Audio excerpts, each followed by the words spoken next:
Warning: the following podcast contains violent scenes that may be unsettling to some listeners. Listener discretion is advised.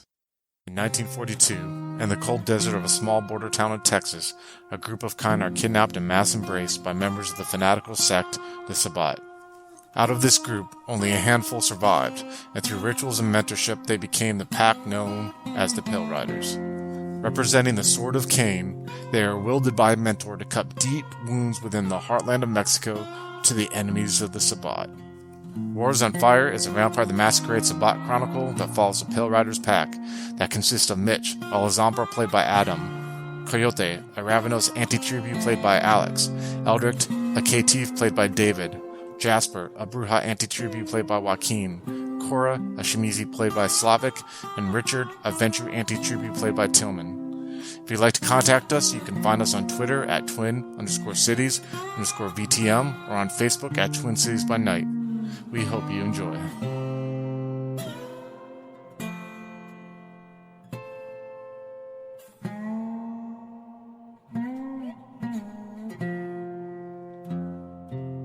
For those of you who are watching, I had everyone create mortal characters beforehand as the rules that are listed in the Guide to the Spot. I think it was just Storyteller's Guide, which I have here, where they kind of give the steps on how, if you want to have people create mortals first. What we are going to do afterwards is we're going to roll randomly to figure out what clan they're going to be. In this segment, we're going to go again through the players. They're going to describe their mortal character, their background, allocated their dots for now, and then we'll just kind of take it from there. If any of the other players, if you guys have questions, you can ask during this. Let's go. You first, Slavic. Go ahead. Okay. My character is Coraline Brent, actually, which is an old lady, a grandma, actually, quite literally, since her children already have children. And she is a 70-year-old lady that is going to be embraced by the Sabbat.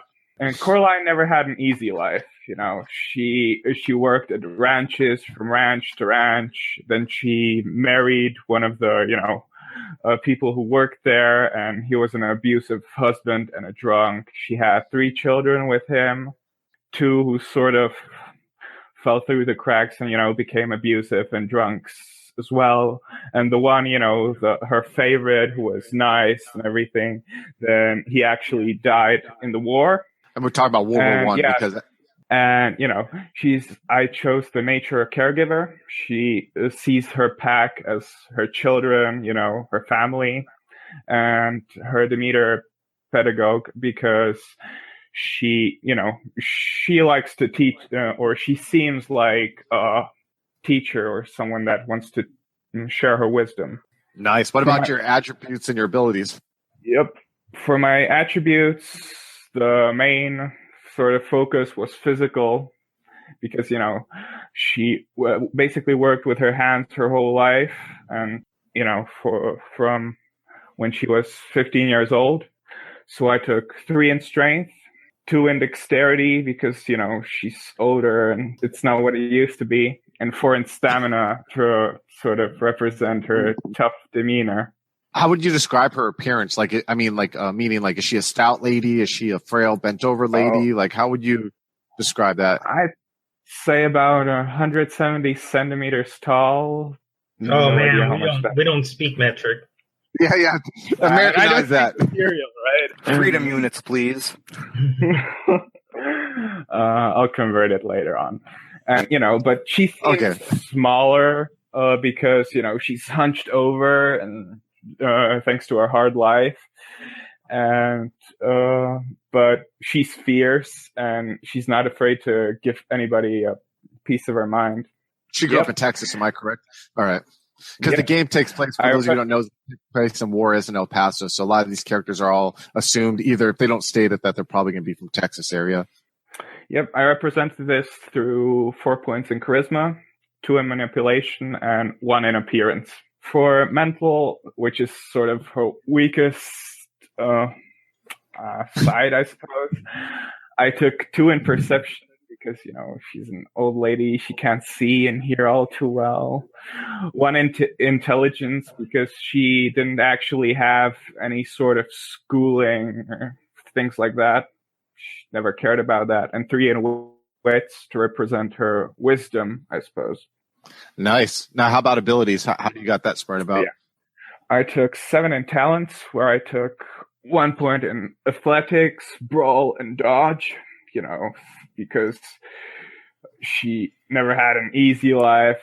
I took 2 points in streetwise and to actually take things like manipulation or subterfuge with her, because I don't think she's that kind of a person.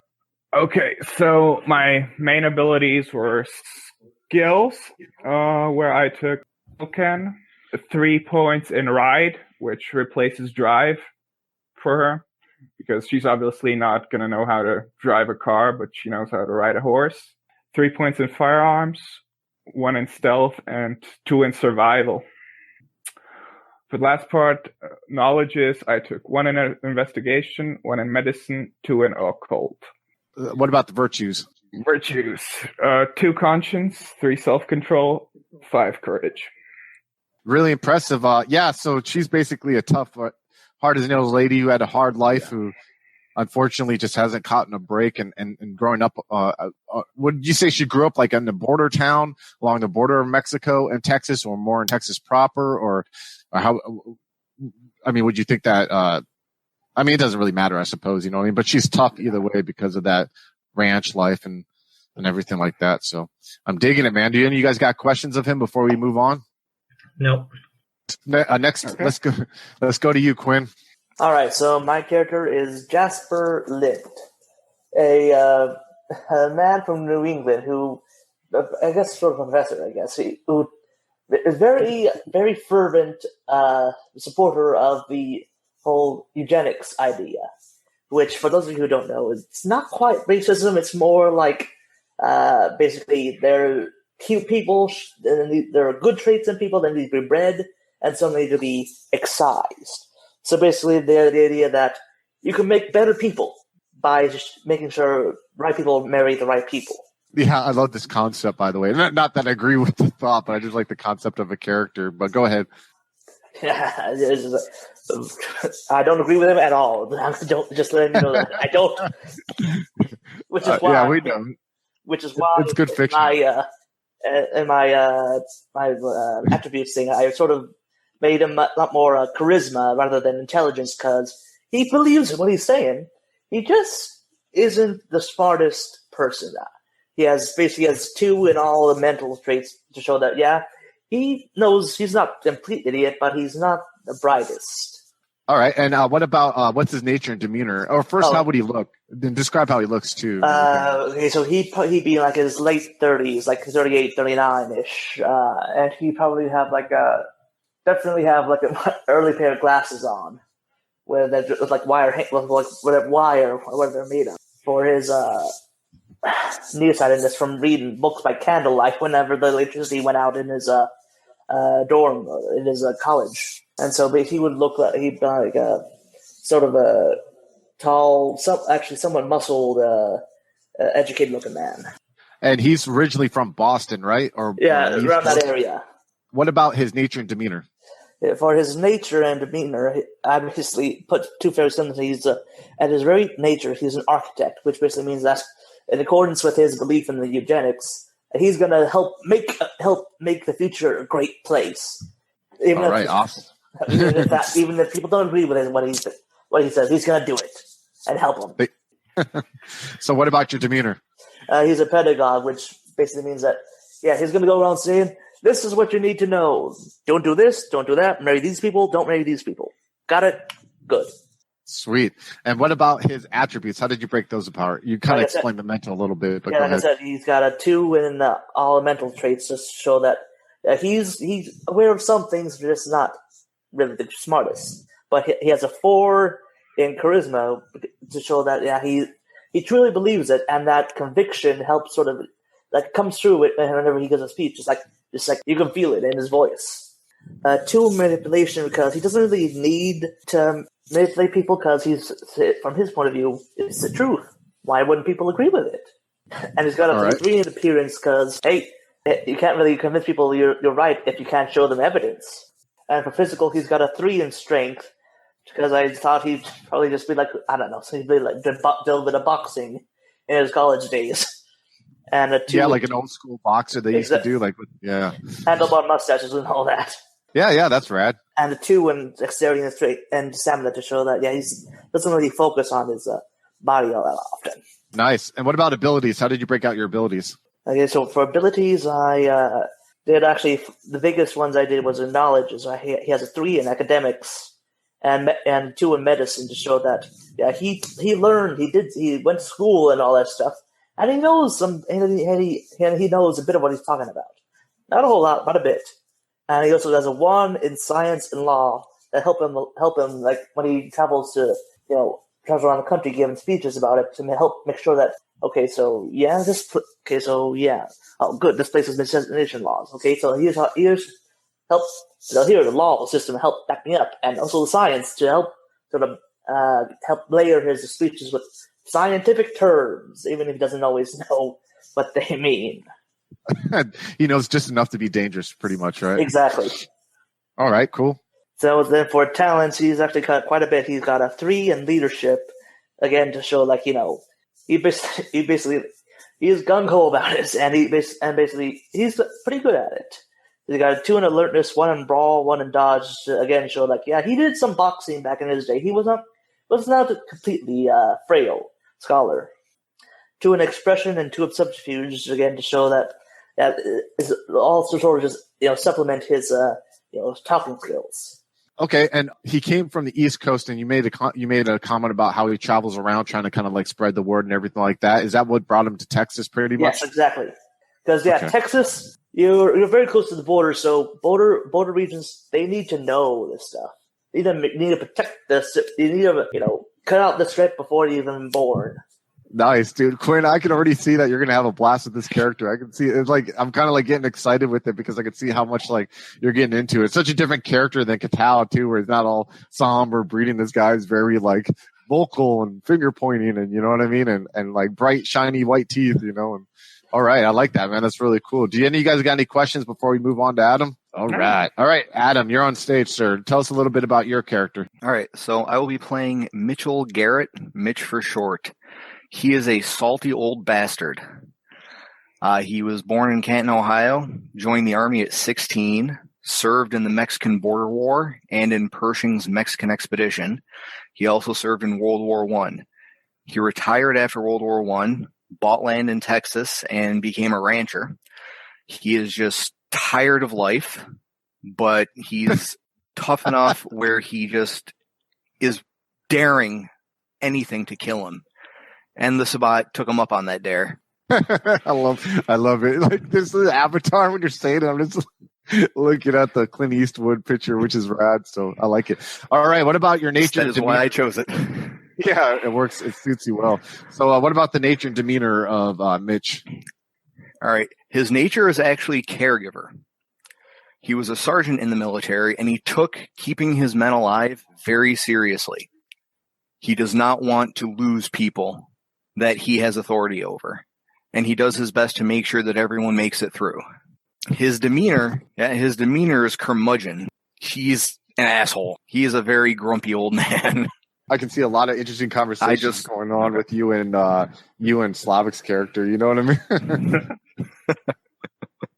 Goddamn kids, get off my lawn. All right. What about attributes? Go ahead and break it. Or how does he look right now? Like, I mean, pretty much like Clint Eastwood, or is there anything you want to add to that? Oh, the Clint Eastwood photo is mostly for this facial expression. Mitch is tall. He's got leathery, worn skin. He's got still a good bit of muscle definition. He's completely bald. He's got salt and pepper eyebrows. All of his teeth. It's important. He's got really, really green eyes, like almost freakishly green, and a little bit of stubble. And he's late 60s, early 70s. All right, that sounds good. What about attributes? Let's go ahead and break down your attributes. Primary is mental. He was smart enough to survive World War I. He's smart enough to get shit done without putting himself at risk, without losing people. He plans ahead. He's got 3s down the line so far. Gotcha. Secondary is physical. Now, he's only got a 2 in strength, a 2 in dex. He's not as spry as he used to be, but he keeps trucking along pretty well with a 3 in stamina. He doesn't let anything stop him until it really stops him. Social is just 2 down the line. He's not anything special there. What about your abilities? He focused on skills. He's been a rancher for quite a while, so he's got some animal ken.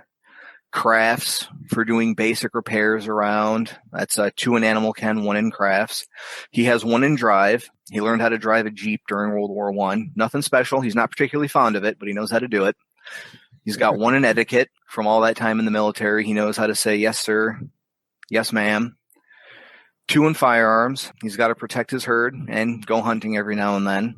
Nothing in melee performance or security. Not particularly fond of stabbing people or being on stage. He's got a little bit of stealth. Knows how to stalk around on his property, sneak up on poachers and the like. And survival. He can live off the land if he has to. Nice. Second is his talents. He's got a fair bit of athletics. He can jog along at a decent pace, keep up with his animals, brawl. He knows how to get into a bar fight. Dodge. He knows how not to get hit in a bar fight. He's got some expression. He's very good at yelling at people. He's got some intimidation. He's very good at being scary while yelling at people. And he's got some leadership. He's very good at getting people to do what he wants while he's yelling at them. Or I like that. Decent. Decent, yeah. Yeah. He's got a little bit of law. He knows land use law, property law. Comes with being a rancher. He's got a little bit of medicine. He knows how to clean his own wounds. And he has some linguistics. He knows Spanish. Spent enough time on the border to learn Spanish.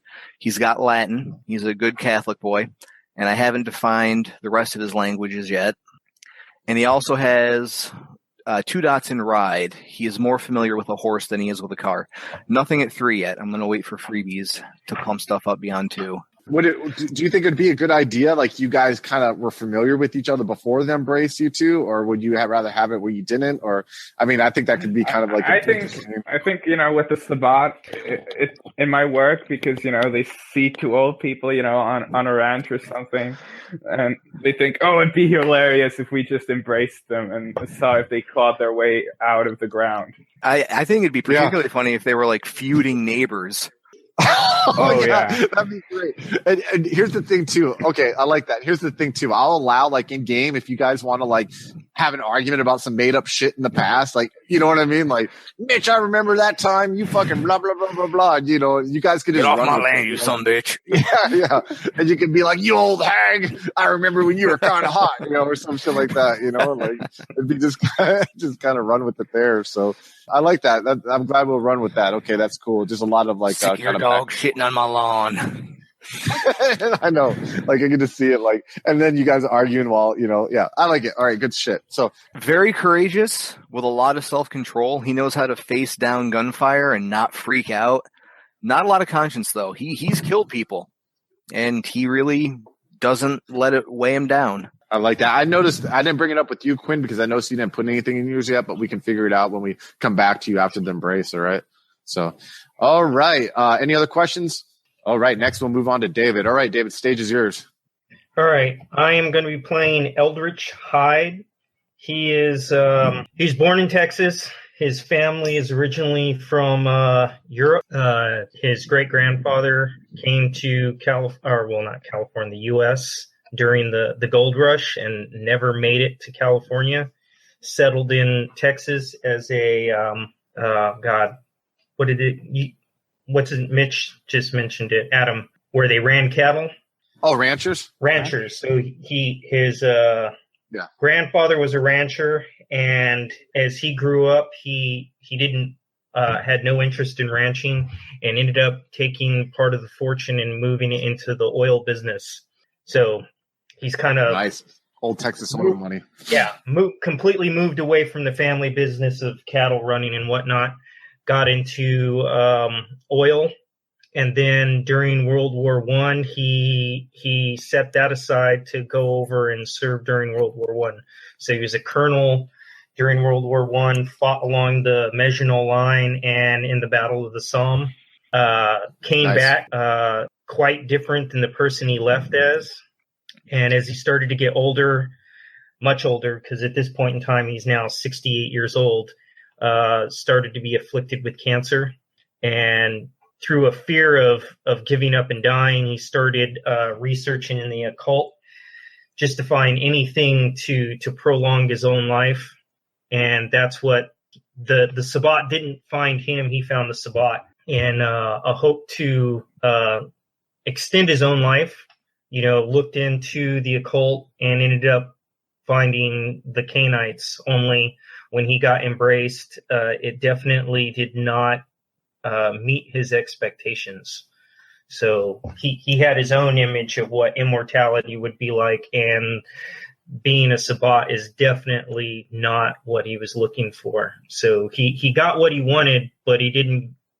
He found what he wanted, but it wasn't what he thought it would be. Yeah, we'll kind of do that too. How we'll do it is we'll have where, everyone else is a shufflehead. In a way you are too, but they almost did like a switch and bait with you. In a way, maybe you gained some kind of contact. Like, yeah, come by, meet us here. And you get out thinking, and then you get hit over the head with the shovel. Then we'll kind of go over, you know what I mean? Where that I have and everything like that. So describe how he looks. Like, how does he physically look like right now? He's an old man. So you're saying he's an older man and everything like that? He's battling cancer at the moment? Yeah. All right. He when he became a vampire, he was already on his way out. So he was in the process of dying. This was a last ditch effort to escape death. Gotcha. All right. So what about his nature and demeanor? What are they? His nature is a monster. I mean, he definitely is he doesn't care about anybody else. He is completely selfish, self-righteous individual. He was rich growing up and he's rich now, and he just wants to be the apex predator. All right. And what about demeanor? A visionary. He thinks, he's got an eye on the shit. Obviously, he knows so much more than everybody else. He survived World War I. He developed contacts during World War I to expand his. Not only does he have money in oil, being as an oil baron, he also got contacts in the military. So he's got defense contracts. Owns businesses that made bullets and helped build stuff for tanks and weaponry during World War I. So he's a war profiteer. He's definitely not a good person. He doesn't see value in other people. He only sees value in himself, and money is like it's the game score that he keeps track of. It's not that he loves money. It's just like that's how you keep track if you're winning. All right. And what about attributes? How did you break those up? Physical, he's only got 3 dots, so it's 2 in each. 2 down the line: strength, dexterity, stamina. He would have been in much better shape during World War I, but at 68 years old, he is definitely dwindling. Yeah, definitely, especially with cancer. Yeah, social, I put 4 points in social. So he's got 2 in charisma, 3 in manipulation, and 2 in appearance. All right. And he went heavy into mental, 3 perception, 3 intelligence, 3 wits. And what about abilities?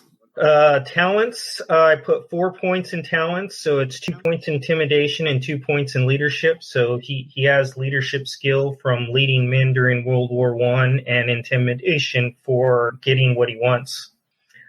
Skills, I put 7 points into skills, 3 points in etiquette, coming from an affluent family background, 3 points in firearms, and 1 point in performance to help put on that disguise that he actually gives a shit about people when he really doesn't. All right. And what about knowledges? Knowledges, 3 in academics. He went to college. He's a very educated individual. 3 in finance. He was able to use his understanding of business to manipulate the marketplace and take his family ranching business to, the absolute, top percentile of rich businessmen in the country, and maybe even in the world. And he's got 2 in linguistics, so he knows Latin and French in addition to the English, because he served with the French military during World War I. Maybe it was the British, whatever. And 3 in occult. Virtue. Nice. I like that high occult. Yeah. I mean, you got to figure between World War I to now, for like the last 20 years, he's just been trying to find some way to extend his own life. Virtues, 2 points in conscience, 3 points in self-control, and 5 points in courage. I mean, he was staring down the corridor of death, and while other people would be just accepting it, he refused to accept death. And here's the other thing: he's an American, but his family is not American. You know, they are immigrants from England, and close immigration. You know, within his family lineage are people that were not born in America, so they're not your average Texan. They're these English ranchers, and he doesn't know Spanish because, I don't need to speak the language of the help. The help needs to learn to speak my language, kind of thing. All right, so here's what we're going to do. We're going to roll a D100 to decide the clan. We have a chart here. I'm not going to read through the chart, what the chart is, but everyone has a copy of the chart with them that Slavic and Adam came up with together. Here are the rules. A player can reroll a clan under the following conditions. 1, if it's a clan that they're currently playing in Twin Cities by night and you just don't want to play, Adventure or Gangrel again, or if someone has already rolled a clan other than Lazambra or Shamizi. So basically meaning like if someone rolls a Lazambra again or Shamizi again, someone has, that's just how it's going to go. But if someone rolled like a Toreador attribute and someone rolled another Toreador attribute, you can choose to re-roll at that point. One final thing I was going to do, I'll ask your guys' opinion. I was going to have everyone roll like a D10 to find the order of who's going to roll, but I'm just going to go the same order that we did the descriptions. Which of those two options would you guys like? Let's just go in an order. I don't want to roll extra. That one, yeah. There you go, Slavic. Go ahead and roll that D100. 37. That's Shamizi. Bruja. No. Shamizi. Yeah, it is Shamizi. Nice. Yes, there you go. Sweet. He's been wanting one. All right, Slavic. Quinn. So we got a Grandmaster Mitzi. 49. 49. You got Bruja attribute. That's actually kind of fits too because Bruja, with them being all about like, you know what I mean? A movement, all about shit like cause. That. Yeah, cause and everything like that. And extremely violent. You see a minority talking to someone who's white, you probably freak the fuck out, or who knows, man, probably have it. So I'm going to go ahead and roll for Adam here. All right, here we go, Adam. Dun, dun, dun. 1. So you are a Lazambra, sir. All right. Nice. Crouchy old Lazambra. All right, it is on you, Mr. David. 53. Caitiff, right? Yep, you're a Caitiff. Which is cool, though. You can pick... No, but you can pick your own fucking disciplines too, which is rad. You know what I mean? So it's almost like you could have a temperation, fucking vicissitude, and you know what I mean? Like all the fun shit. So, all right. So you guys have you guys all annotated that? You're good to go? Yep. All right. Yep. So we have a Shamizi, a Bruja, a Lazambra, and Caitiff. This is before they're panders. If it was after the 50s, they'd be called panders. Could you totally see like involving the meta plot where like David's character like is like part of the Panda Rebellion that like leads to the Panda Rebellion. Or the reason there's so many Caitiff in Twin Cities. Yeah, Sam sitting doing it. Oh man, don't even get me started, dude. That's like a total idea right there that you just gave me, man. Oh shit. All right, cool. All right, so next, Granddaddy Caitiff. Granddaddy Caitiff. There you go, man. So what we're going to do first is you're going to choose 4 dots in your disciplines for your clan. All right, go ahead. What are you spending your 4 dots in? This might have been a bit obvious, but I'm taking 3 in vicissitude. Oh, wow. He's getting all European on us. The one European guy can't pronounce the European word. I know, right? Like they made it for you, man. Vicissitude is European, man. And 1 point in animalism. Animalism. Mr. Quinn, what is the angry Bruja purist getting to choose for his discipline? He's taken 2 in presence and 1 in celerity and potency. All right. Sounds good, man. He loves having that crowd and it goes good, right? He's going to be speaking. The crowd's going to be loving him. You probably like convince like a whole town to slaughter, like, you know what I mean? People, like if they're not white, slaughter them or some shit like that. I could totally see evil Sabbat shit happening there. Next to you, Mr. Adam. What about you? All right. I took a dot in dominate. I expect orders to be followed. And 3 dots in, or I will punch you in the face. 3 dots. Oh wow, you took no obtenebration, did you? Yeah. Huh? Ooh. Nah, Mitch would have no interest in that. Nice, man. That's cool. That's an interesting twist. All right, what about you there, David? I went 3 points of obtenebration. and 1 point in dominate. All right, so we have our clan. We have our disciplines. I'm fucking liking this. I think it's really awesome. Let's go ahead and cut to now. We're going to you'll spend your additional 1, 1, and 0 in attributes and your 2, 2, and 1 in abilities. So you did 2 in body crafts, 1 in intimidation. What are you going to put the last 2 in? 1 in athletics and the last one in medicine. All right. And what about your 1 and 1 for your attributes? Yeah, I took 1 in dexterity, because now she's undead and her old bones can move again. And I upped my appearance because flesh crafting. Nice, dude. So she's kind of like looking a little bit like Liza Minnelli or something like that. You know what I mean? Kind of making it maybe less 70 and more like 55 or something. Nice. Working on those wrinkles and might as well enjoy herself. Comments about you looking like an old hag now. Yeah, exactly. That was all right. What about you? Was the first nip tuck. She started it all. There you go. Right. All right. What about you, Quinn? So I put 1 in stamina because now he's tougher, and 1 in appearance to bring him up to a total of 4. Because now dude. Now he was have them before, but now he's just got an extra edge. Like, yeah. I dig that. And what about your abilities? Okay, I'm putting another dot in brawl and dodge because he's Bruja, so yeah, he's much more physical now. Yeah. And then 2 in performance. I'm just making them all around, just like knows how to put on a speech, knows how to put on a show. And I'm gonna give him another dot in medicine because now he's got a friend who can basically help him figure out where everything goes. Oh, dude! If you guys like, that's gonna be so fucked up. Oh God! Like this is gonna be a fun game, man. Holy cow! The red thing's connected to my wristwatch. And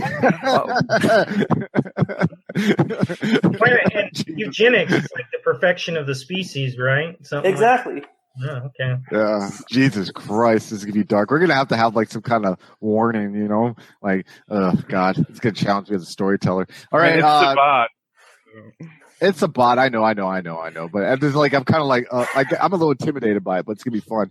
All right. What about Put you? A little MPAA rated R in the corner. Yeah, definitely. 17. So what about you, Adam? What did you spend your 1 and 1 on?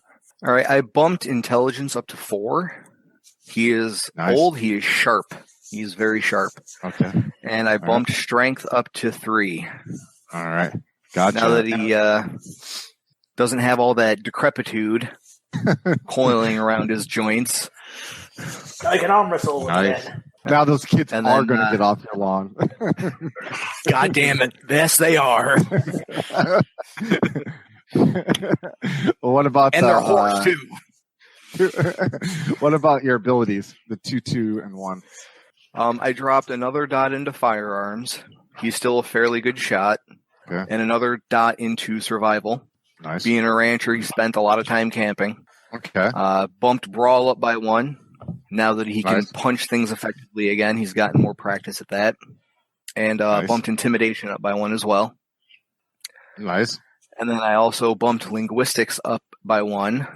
So he now speaks Spanish, Latin, Apache, and Comanche, covering the major native languages for that part of Texas. That's actually really cool, man. That's awesome. That's I never thought about those languages, but that's pretty cool, man. So, Mr. David, what did you spend your 1 and 1 on? An additional point into manipulations, bringing it up to 4. Nice. An additional point into intelligence, bringing it up to 4. Very good. Oh, and that reminds me. Well, we'll do this when we're done. We'll pick specialties, but let's continue on before we get sidetracked. What about the 2, 2, and 1 in your abilities? Okay, putting the 1 into talents, which will bring his leadership up to 3. For the abilities, I'm increasing etiquette by 1 and firearms by 1, so those are both 4. Okay. And an additional point in linguistics for a 3 in linguistics, and an additional point in occult. So he's got a 4 in occult. Nice, dude. Very, very nice. All right, so starting with Slavic, do you have anything you need a specialty in? Do you have any 4 dots in anything?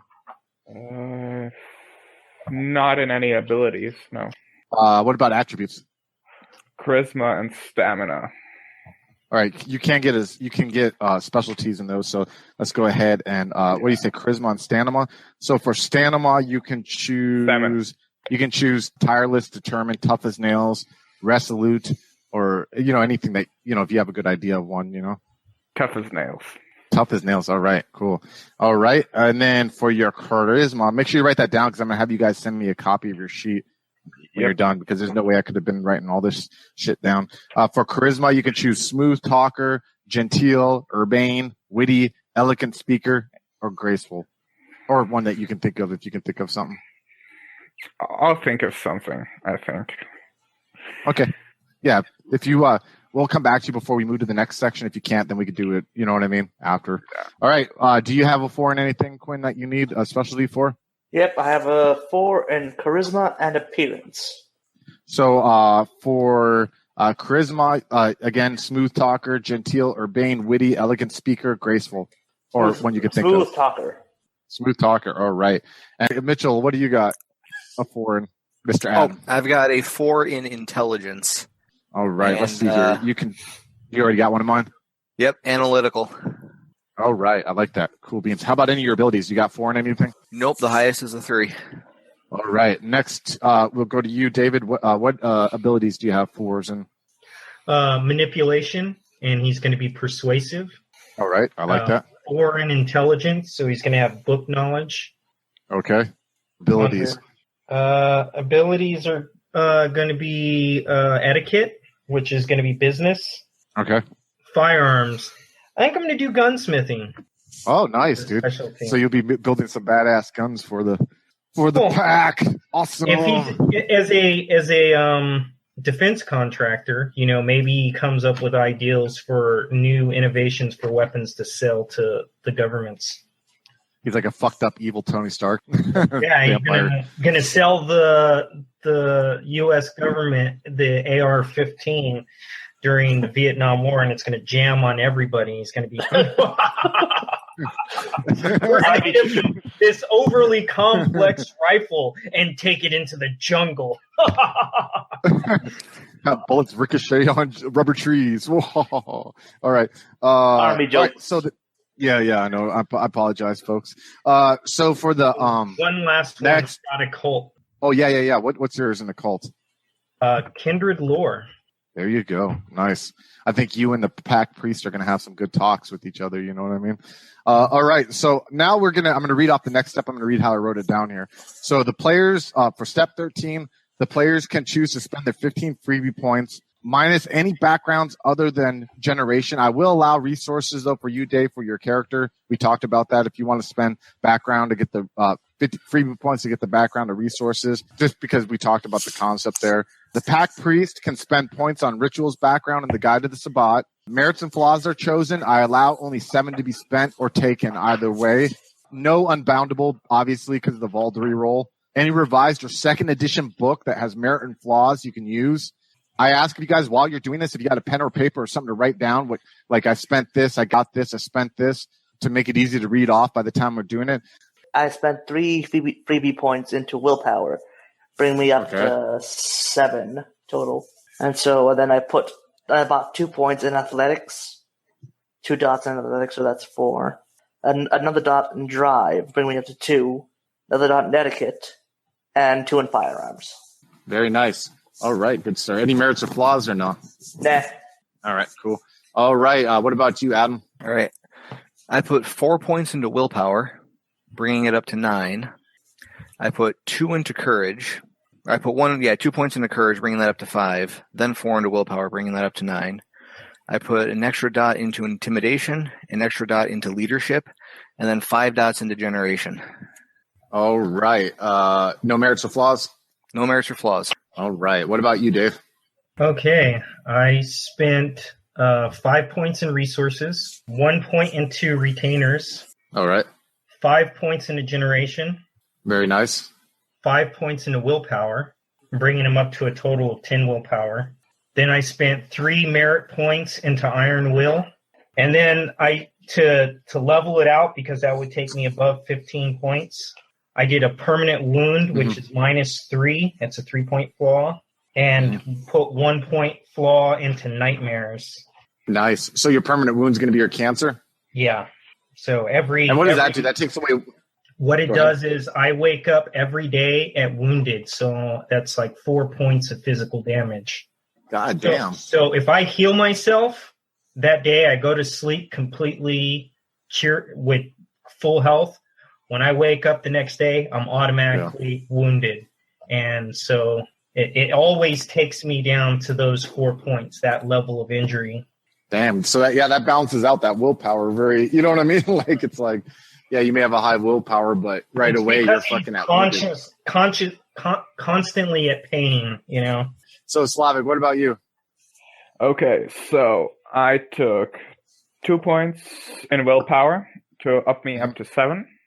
1 point in Sabbat status, Pack Priest. 3 points in rituals, Pack Priest again. I took the Charmed Existence merit, which means every roll I do, I discard a 1. Yeah. So I don't.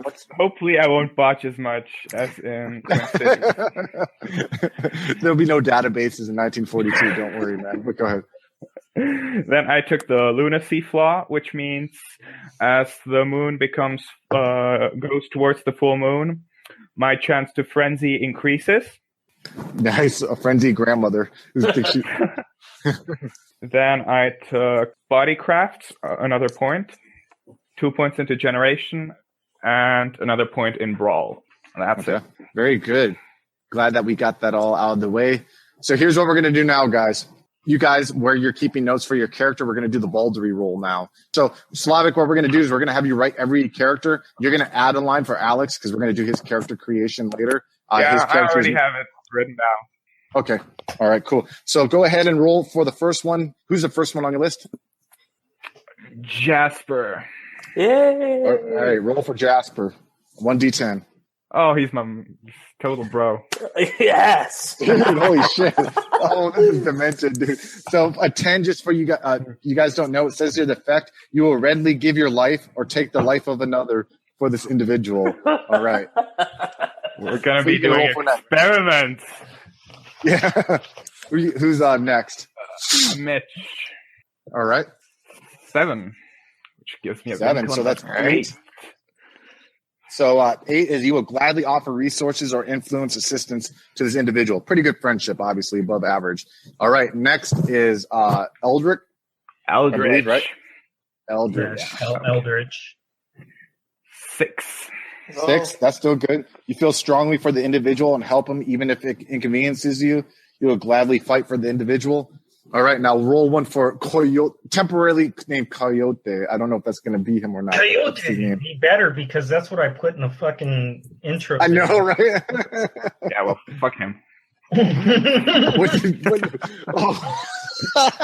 So it's a 4. It's a 4. God, Slavic, like you're more American than us, man. You know what I mean?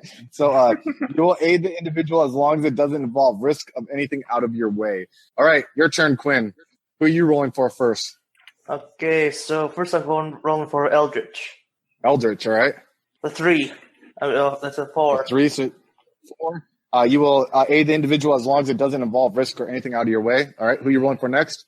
Coyote. All right. Oh. Oh my God, we were talking about this the whole time. So Coyote is like some Aztecian. He's not a Mexican. He's Aztecian. And I was like, how funny would it be if your racist ass character rolled a high ball? Not like the other. For this Aztec, and he totally did. Wow, that's going to be interesting, man. Good role playing to build. I'm happy. This story is going to be rad, by the way, man. Like all this shit in your guys' characters. I'm just like super excited again for this game, man. That's really cool. Next, all right, who are you rolling for? Coraline. A 3. Oh no. Oh, you will aid the individual as long as it doesn't involve risk. Hey, but maybe she'll voluntarily help you with your experiments. You know. All right, and next is Mitchell. Yep. All right. An 8. An 8. Oh wow, that's pretty high. So that's a 9, and you will do practically anything for this individual, including putting yourself in great danger. All right, Mitchell, who do you want to roll for first? We'll do Coraline first. So a 9. Pretty high there for You guys are pretty close, man, for being enemies at one point. Maybe, you're too much alike. That's why. All right. Who's next? Bickering is that we are flirting. Yeah. Oh, yuck. Oh, people flirting. All right. Go ahead. Next up is Jasper. All right, Jasper. Come on. Oh, wow. High roll. Everybody loves Jasper. Yeah. No shit, right? That's crazy. All right. And then the next is, you got two nexts. You got either next is Eldritch or Coyote. Eldritch. All right. I'm going to fucking butcher Eldritch. I got to get used to pronouncing that right. And 8. Pretty high up there. Nice. All right. And then Coyote is next. Let me go ahead and get that going. All right. Oh, wow. 9. So you care about all these motherfuckers, man. Works with my nature. We got a lot of high rolls in this. Yeah, man, that's cool. Until we get to Dave, it's going to be like 1. Fuck all y'all. And then 10 for Jasper. Yeah. Okay. Yeah. All right. Who you want to go first, Dave? Adam, Coyote. Or Alex, you mean Coyote? Okay, go ahead. Yeah, Coyote. Alex. Yeah, Alex. Okay. All right, an 8. Pretty high. Okay, then we'll roll for Adam. 2. You have a minor sense of kinship towards the individual, but you're not going to go out of your way to help him. Oh, he's man. He's an NCO. He's an NCO. I just need him to fucking do what I tell him to. That's it. Oh, man. All right. And then what's next? Quinn. Jasper. Right. Jasper. 10. Oh, wow. Everybody loves Jasper. Well, they're all old white people, so they probably agree with what you're saying. Okay, and right, Slavic's character, Coraline. 3.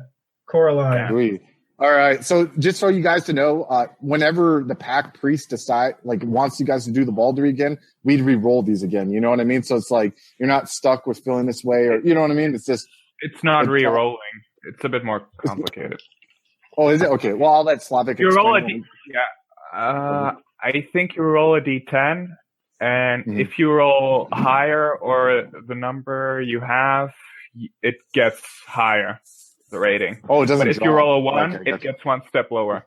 So now the next thing. I know, Adam, you were interested in playing the pack priest. Does anyone else want to play it, or would anyone have? I was going to aim for Ductus. I think Coraline is aiming for priest. That's what I meant, Ductus. So sorry, yeah. And Slavic priest. Would you guys have issues with that, or? I'm okay with it. How about you, Quinn and Jared? I got nothing. Welcome everyone to Juarez on Fire character creation session part 2. Alex couldn't make it to the first one due to real life stuff, and so we're just gonna catch him up. What we're gonna kind of do is he's gonna go over his character concept, how he spent his dots on on his mortal character. Then we're going to roll the Valdery, then we're going to roll the clan. Then he's going to spend more dots to do his freebie point stuff. And then we're going to roll the Valdery. All right, Alex, you ready to go, man? I'm ready. All right, tell me about your character, man. Okay, his name is Coyotl. He's like I guess, Nahuatl. I don't know. I'm not good at pronouncing these native Mexican kind of terms, but he's a native Mexican who lives in Juarez. He's a bit of a jerk. He's really into his indigenous rights and reclaiming land back from American government for Mexico, but really that's just stuff that he's had his head filled with by people he rolls with. He's actually really just out there to cause trouble, embiggen himself at other people's expense, just have a fun time and be a complete dick, basically. Yeah. So he's basically just uses the cause as a front to be an asshole. Exactly. And do stuff, which I'm sure a lot of people do in that situation. In every movement, I'm sure there's people like that. What's his age and what does he look like and everything like that? I mean, height and weight and whatnot. He's mid-20s. He's quite a big built dude. Beard, long hair, bunch of scars, some tattoos. He'll wear casual clothes, like a normal civvy would in that area, but he'll also wear his kind of indigenous jewelry and stuff to make himself look a bit more down to earth than he actually is, I guess. Yeah. Yeah. He always tells the story about how his dad fought with Pancho Villa in the 1910s, Mexican War for Independence, but I think he's embellishing the story a bit, to get respect. Yeah. Trying to get street cred, which is going to be funny too, because like I think there's one veteran of that war, but he's like the pack leader. He's like an older white dude, you know what I mean? Like in his 60s or 70s. And another funny fact too is the guy, I forgot the damn term, but the racist ass character that Quinn is playing, who believes that like whites are superior and races should be separate. The eugenics, eugenics, is that Scientology? I don't know, but there's a term for it, and I can't remember off the top of my head. But his Valdery score when he rolled for you was a 10. So like he holds you like it's super high regard, which is funny because like, he's usually like the white man is superior, and like the Aztec, he's all like, you know what I mean? Like maybe we're aligned because we want to separate into two separate. Ooh. I want Mexican to be one thing, he wants white America to be the other or something. I don't know. Yeah. That's a good thing too, because and you could talk about this too. Basically, we're trying to hash out where your pack has been together for a year when the first game takes place. You know what I mean? So like you guys know each other and you have your relationships, and there's not really a discovery period like that. So yeah, dude. And the tattoos, we can almost say too, like the tattoos are not like 90s tribal, but you know what I mean? Like tribal tattoos, right? Done with like the old school way, kind of obviously the quality isn't of tattoos that you see nowadays. But yeah, very cool. I like that. All right. So, his gang friends or something. Yeah. His hooligan friends or whatnot, So what is his nature and demeanor? Let me just pull that up. His nature is rogue. So, basically he's out for himself. He'll do whatever it takes to further his own kind of impulses, but his demeanor is traditionalist, so he puts himself across as he's fighting for the rights of indigenous Mexicans and trying to bring things back to the old ways or whatever, but it's really just a front for him to be a colossal asswipe. Nice. What about how did you break down your attributes? How did those get broke down? Okay, so I mean physical as the primary. So, do you want me to give you the total dots or the amount of dots I invested? Put like what you put the dots in, Okay, I put 2 into strength, 1 into dexterity, and 3 into stamina. Nice. All right. And what about charisma? He's built. Charisma, he's 1.1 in charisma, 2 in manipulation, and 1 in appearance. And I went for that because, he's picked up on rhetoric from his kind of revolutionary fuck the system kind of friends. Some of them might be a bit more knowledgeable than him, so he's picked up sound bites that he likes to repeat, and to the right kind of people it might sound like maybe he knows what he's talking about, but he's not. Yeah. Quick question. You did give before you allotted your dots, you did give yourself 1 dot and everything though at first, right? Yeah, that's right. So the total, like when I say I put 1 in charisma, his total should be 2. Yeah. You know what I mean? Okay, cool. Gotcha. Yeah. Cool. And mental, I invested 2 dots in perception, 0 in intelligence, and 1 in wits. Oh, wow. So he has a 1 intelligence. So he's really good at like trying to make it. I like that. Like he has all the skills to make himself like try to sound like he's smart, but in all reality, he's not that smart. He's like a parrot. I don't know. That's almost like that's hilarious. That's hilarious too, because it's just like Quinn's character, the racist dude. He has like all these skills to make himself sound smart, but he's really just a blowhard. So you guys can like blowhard against each other. Like you're really smart. Like you have this like you ever like meet like 2 bullshitters, and it's almost like they get off the fact that like they're not going to question each other and each other's bullshit as long as they like empower them to keep being a bullshitter. That's like almost like I could see that relationship being, man. So that's really cool. All right, so how did you bust out your abilities? Abilities and talents, I put 2 in alertness, 2 in athletics, 2 in brawl, 2 in dodge, 2 in intimidation, and 1 in streetwise. All right. So he's kind of an all-rounded, not terribly athletic dude, but athletic-ish, if that makes sense. I guess, he's been in a few scraps. Yeah. Got 2 in firearms and 2 in melee, 1 in stealth and 1 in survival. 2 in survival, sorry. Nice. Okay. And then I've given him 3 in medicine, and the way I'm justifying that is, he is he does have family who are kind of on the indigenous side of things, and he's picked up a bit of, I guess, tribal knowledge, native medicine knowledge from staying with his grandparents when he was younger and that kind of thing. They might have shown him what plants are good to eat, what aren't, that kind of stuff. I like that a lot too, and I can see him. Especially depending on the Valkyrie roles, like Slavic he rolls Shemitzi, he's gonna be the pack priest, like does all the rituals and shit. I could see, you know what I mean, that the knowledge you have maybe adding to the rituals a little bit, like a little Aztec, like flair to what Slavic is doing. All right. And one point in politics, and that's because he's hung around with these so-called revolutionary types, so he's picked up a bit. He knows a little bit about what's going on and who the movers and shakers are, but beyond that, he's kind of following what he's, where he's led. He's just being a trend follower and wants to wreak havoc. So the last thing we have is virtues. What did you spend your virtues on? Virtues.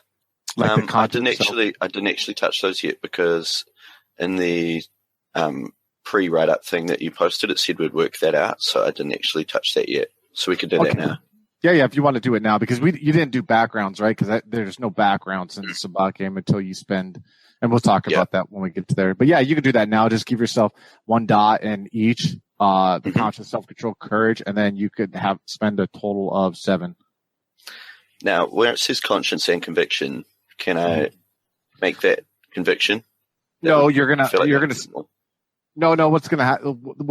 It would be conviction if you were going to choose a path that you're going to follow other than humanity, which if we pick up this game, which I got a feeling we are because everyone's pretty stoked for, you know what I mean? Like, everyone else is stoked to play it. So I got a feeling we'll pick this up again. But if we do pick up the Sabbat game again, and it'll be in a couple of years in the future, you guys can start looking into switching to the paths. But usually, even though Sabbat are known for having paths, they start off on humanity for a while until they start losing it, and then they start, you know what I mean? Like invest in the game. So yeah, for now you'll have to stick with conscious and self-control. That's cool. Okay, I'll max courage out, 4 dots into courage. Okay. I'll put 2 into self-control and 1 into conscience. Sweet. Now you'll add your conscious and self-control, and that total score will be your humanity. 5. Okay, and then your courage is going to be your willpower. Now you can spend XP later on not XP, freebie points when we get to that. If you want to bump that up or if you want to keep it the same, I don't know. But that's your mortal character right now. You know what I mean? Yay. Cool. Okay, so now we're going to decide your clan, man. This is the part where everyone got excited. It's like opening Christmas presents. I know, dude. Everyone was stoked, and especially with like the Valkyrie roll, that was like the best because you're like kind of forced to and everyone in the group rolled like a 10 for Quinn's character, man, Jasper, the racist from like the East Coast. You know what I mean? So does that mean everyone loves him? Yeah, like everyone will like give their life for him if they felt the need for it. When we do the Valkyrie roll, I'm going to grab the book with it just so you can kind of understand like the impact, you know what I mean, that will have on your relationship. But and it's funny because everyone else is older too. So he's the youngest, at 40. You're actually going to be the youngest now, you know what I mean? Which is funny, but the majority of the pack. I'm like the muscle. I'm the hired muscle. Yeah. That'd be fun. All right, so let's roll this here and see what you're going to get. So 82. What's 82? That's the high one. I don't even. Ravenous attribute, man. That's actually kind of could fit into your concept. You know what I mean? But I think Ravenous would fit, especially with your character's, you know what I mean? Your character's, description as a human so far, which is really going to add a lot of flair. They have chemistry, I think it's called, where it's like the ability to do illusions, and we'll cover all that too. Cool. So the next step, so the next step here is, you're going to choose 4 dots of your clan. That's really cool. You got a Ravenous because a lot of people don't play Ravenous. You know what I mean? Just kind of because they're not creatively done. But I feel like people will have no choice but to get creative with their clans in this game because what's my generation? You can spend backgrounds on that. So we'll get to where we spend freebie points on that.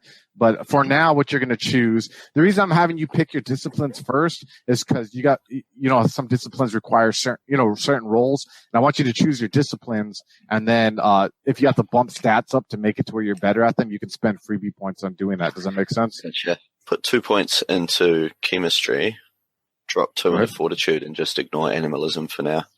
All right, yeah, fortitude's a pretty powerful discipline if you're going to be dealing with My combat guy a kicks lot. dogs. He doesn't pet them. Yeah, exactly. Kicks dogs. There you go. He eats dogs. Eats dogs. So you have a weakness. Your weakness is the Ravenos have indulged in particular vices so long that they become addicted to them. Each Ravenos has a weakness for some form of trickery, deceit, or mischief, whether it be gambling, lying, theft, blackmail, or even cleverly flying murder. When the opportunity to indulge presents itself, Ravenos must make a self-control roll, difficulty 6, or succumb to her compulsion. So what would you, I mean, like you said, your character already is kind of the criminal element, you know what I mean? What would you say his vice would be where like he'd have to roll self-control roll to let it pass? All of the above.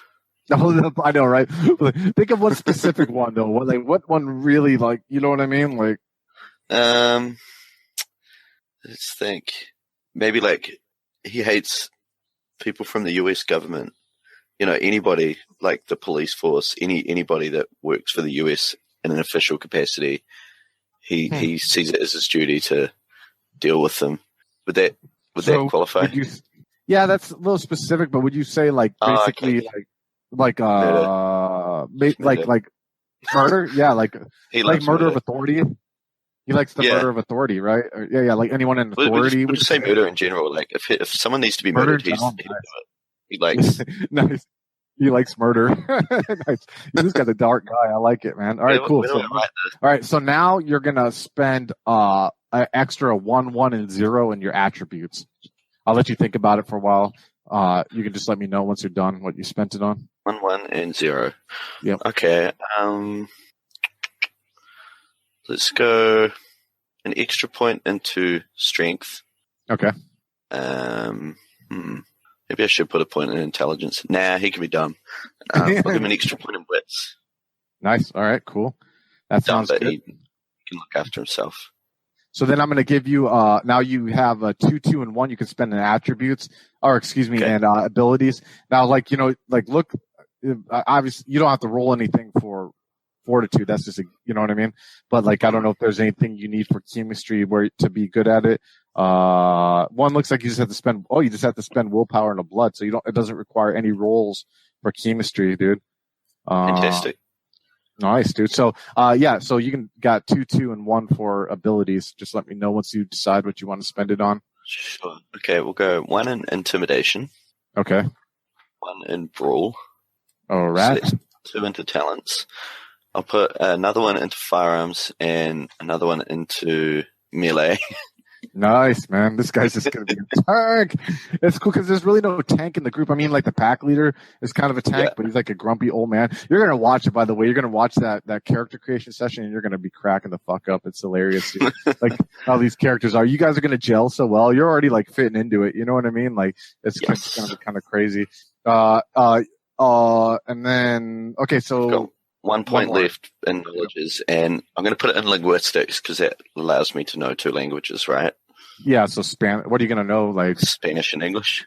All right, that sounds good. Cool. Yeah, you're going to be one of those, you're going to be your background's going to be native and you're going to be posing like you are, but you really don't even speak you know what I mean? Aztec language, which is hilarious because that works out perfectly. I'll throw a few translated words out every now and then. So yeah, 15 freebie points you can spend. 15 freebie points. 15. Now let me read this here, okay? 15 freebie points minus any you can spend it on backgrounds other than like allies and contacts. You know what I mean? Or fame. You know what I mean? You can spend it on generation. You can ask me first, but you can spend it on ones that don't really deal with humanity so much, unless you can make a very good case for me. All right, and then I'm reading the thing here. Merits and flaws. Again, 7 points is the max you can spend on merits, and 7 points is the max that you can get from flaws. And then unboundable can't be chosen because of the Valkyrie. Unboundable means you can't get bloodbound, but that would kill the whole point of the. Yeah, that'd be. Go ahead. I actually think it'd be quite cool if I took the huge size merit. Oh, 16 300 pounds. Come on, yeah. Would you allow that? Yeah, well, dude, I would. Yeah, I mean, dude, this is a game where yes, I would allow it. Let me look up what page is that on? Physical, huge size. 297. Yeah, it says you are abnormally large in size, at least 6'10", 300 pounds in weight. Aside from making you extremely noticeable in public, the extra mass bestows additional bruised health level. Oh, so you get an extra level of health too, that extra bruised. Make sure you write that on your sheet too, you know what I mean? Okay. Which is going to come in handy. Mortals in your immediate presence become uncomfortable. So, the difficulties of all social roles to affect mortals increased by 1. Oh no, I'm looking at the wrong one, dude. What the hell? Characters with this merit can also gain bonus to push objects, open barred doors, avoid being knocked down, etc. Yeah, you're the tank of the group, dude. I would say that's probably the case. Yeah, go ahead. You can take it. Just add the extra health level. I want you not to forget that you have that. I can't do that on my yeah, you can just write it PDF out. sheet here, but I'll put it here. Last one. What was it? Bruised level. Bruised. Yeah. Oh, by the way, when we're done with all this and you're done like annotating shit on your sheet, if you could email me the sheet so I can add it to my files also. Sure. And we're gonna have you add the Valkyrie roll on there too. So Cool. all right. I also wanted to add territorial as a flaw. All right. What page is that on? 299. All right. Let me see here. You're extremely territorial, stuck in a particular area, hunting ground, and reacting aggressively. Oh, you can almost make that like your guys's like your, because like the Sabbat, they have like a pack haven. You know what I mean? Mm-hmm. And still being talked about too. Like the pack haven is going to be like a old decrepit hotel in some small ass town. You know what I mean? In Texas, so we could have that. Let me see here. If another vampire enters your territory uninvited, you must make a frenzy roll. If you fail, you immediately attack the interloper and still attack until the intruder is dead or has left your hunting grounds. Yeah, we're cool with that. Let's see. So you have a total right now of 13 points then, freebie points. 13. Yeah. Okay. Let's sink another point into fortitude. I want my guy to be just a beefcake. All right, let me. So it's going to cost me 7. Is that right?